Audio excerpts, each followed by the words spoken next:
sometimes you're like, oh, oh, there are levels to this. That one's different. The most talented politician I've ever met is one who I probably have zero in common with. Boom, there's Nancy Pelosi, just like shining. She's like Yeah. shining. She went to every single person and she was like, oh, Mr. Blank, so glad you made it from blank. He walks into a room. The guy walks into a room, and there's something about it, folks. If you can run a prison as a prisoner, you're a politician. You're a politician.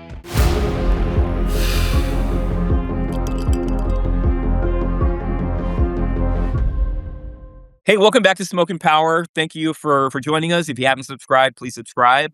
Tell somebody about it. We try to take you behind the scenes. We pull back the curtain. We lift up the kimono. Mike is a politician, and I am a lobbyist, and we just let you know how things happen in the political world. The things that you don't learn, the things you're not taught, the things you don't see.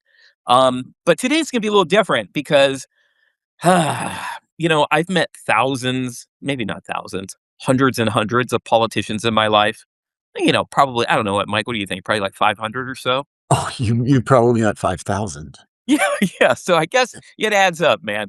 When since you got 120 in each class, I've been doing it for 20 years. Yeah, you're right. Yeah. So I've met more than I can count politicians. But sometimes you're like, oh, oh, there are levels to this. That one's different. And I want to talk about that. A politician that you've met that you're like, okay, this is the most talented politician I've ever met. And I have mine. Do you have one? I have two, You, because I'm not sure about the rules, so I'll go through two of them really briefly. you want me to go first? Or you Yeah, go for it. Okay, so the most talented politician I've ever met is one who I probably have zero in common with. And that's the beauty of this conversation, right? We're not talking about the ones we agree with. We're Right. talking about the ones that with your experience, you're like, oh, that one, that I get it now. I see. Yeah. Because this politician, I kind of hated. Not hated, but I just like did not like this politician. I did not like their policies. I thought they were like I always would think, how can that person get elected? I don't get it. Because I only knew what I saw on television. That's all I knew, right? What I saw on CNN, what I saw on Fox, what I saw on C-SPAN. So then as you know, I'm a lobbyist and I had a client and the client went back to DC. And as part of them going back to DC, they did a fundraiser. And the fundraiser was going to be with who was the minority leader at that time, Nancy Pelosi. Yes. And so we did a fundraiser with Nancy Pelosi when she was minority leader. And I was like, okay, we're going to do something. We're going to get her at this great restaurant. We have a private room with my clients. And I'm going to have, let's see, there's a body for my client. Let's just call it a body. I'm not going to say it because I don't want to give the client away. But there's a body of leaders, and there's like 7 of them that were in this body of leaders. And so, like 2 weeks out, I get a call from Nancy Pelosi's office, and they're like, "Hey, hi, how are you doing, David?" They're calling me by my first name, right? I don't even know Uh, them. They were like, I was their long lost friend, right? "Oh, David, how are you doing? You're going to be out here. We'd like to get the bios for everyone who's going to be attending." And I was like, "Wow, okay." So I clicked up, got the bios, I sent them to the young woman. This is like 2 weeks before. And then I get a call. She's like, "Hey, can you send us the pictures of everybody who's going to be in attending?" It's like, okay, blah, blah, blah. Now we're like a week out. She's like, "Hey, we need a seating chart. Can you please do a seating chart where everybody's going to be seated? And please, we need to have it stay that way. Like we need to, it needs to stay that one." It's like, damn, okay. And it's like, and if there are any changes in the attendees, please let us know. And I like this whole time I've been talking to a 23-year-old, right? sure. Very professional though. Sure. These young congressional people are sharp. They're very Yeah, sharp. for sure. Uh, um, and so day of the event comes, we fly out to DC. I bring this body of leaders to the restaurant, private room. We're setting it up, and it's like she had to. Our dinner was from 6 to 7:30, 6 to 7:30. And so 15 till 6. Little 23-year-old woman sticks her head and, does like this. Hey, David. I come out and I'm like, hey, how you doing? Melody, glad to see you, blah, blah, blah. And she's like, okay, are we good? This is the seating chart. These are the bios. These are the pictures. We have everybody. It's like, yeah, yeah, we're good. Uh-huh. Oh, she's okay. I'll let you know when when the minority leader gets here. That's how they refer to her. I'll let you know when the minority leader gets here and blah, blah, blah. And she had some guests. She had some other congressional fill-ins, part of her leadership team. Then so 5 minutes till 6, 5 minutes. She pulls me out and I walk out and boom, there's Nancy Pelosi, just like shining. She's like Yeah, shining. She's like right. gave off an aura. And I was like, damn, that's Nancy Pelosi. And I walk up, she's like, David, thank you for all your hard work. And she puts her hand on my shoulder. Just enough weight to let me know her hand's there, not too much to make it uncomfortable, right? I mean, she had this shit down to an art, man. She put her hand on my shoulder. David, it means so much that you did all this for us. We really appreciate it. Blah, blah, blah. It's like, is everything still the same? And I'm like, yeah. She's okay, thank you. And then while we were talking, Mike, one of the other 23-year-olds came up to her while she was talking to me Right. and she got in her field of vision, like she wanted to talk to her. And Nancy, while she was doing the thing with me, yeah, she's so great, David. Remember, I'd never met this lady in my life, right? Right, right. She's acting like I'm her long lost nephew. And then she did this freezing look at the 23-year-old who was in her line of vision, like, don't. Like she didn't say it, it was the look. And I was like, Right. oh damn. And so she's got that. And then so she walked in, Mike, and she worked that table. She went to every single person and she was like, "Oh, Mr. Blank, so glad you made it from blank. I hope blank is okay. Are you still Wow. employed at blank?" And the guy was like, he was a hardcore conservative, and he was like eating from her palm.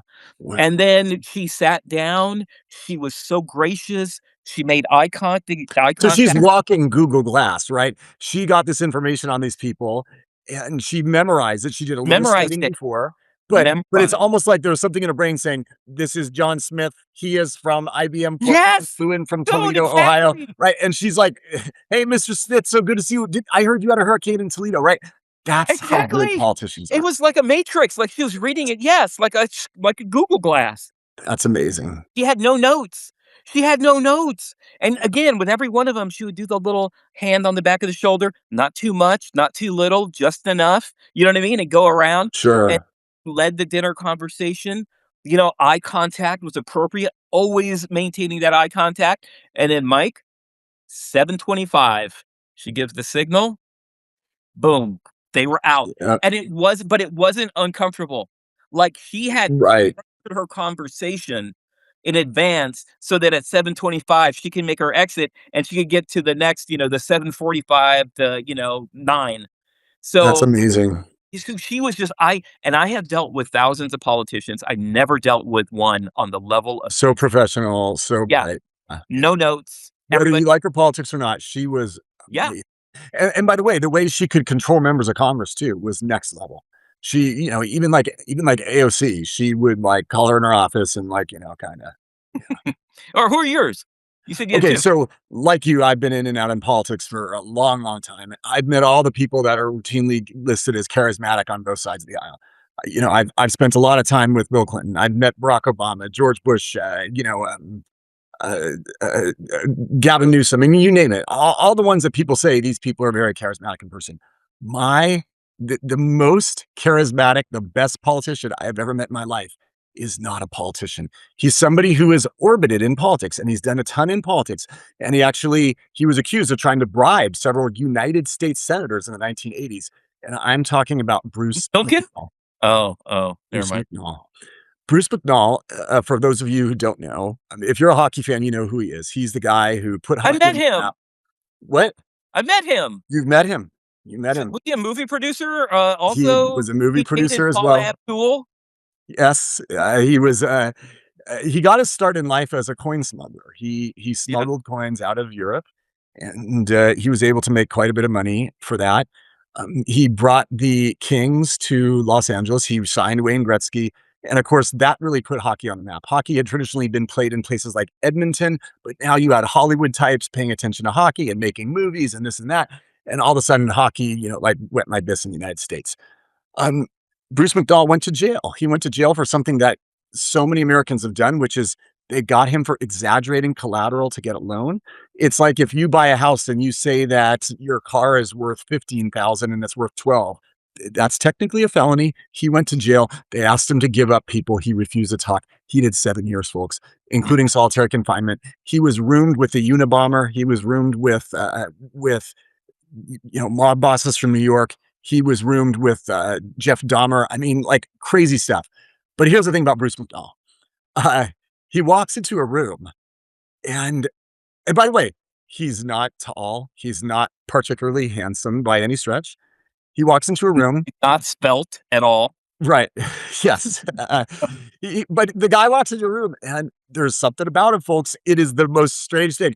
He'll walk up to women and say things that would get you or I slapped. And they just go, oh, and I'm talking women who are 80, women who are 20. It's bizarre.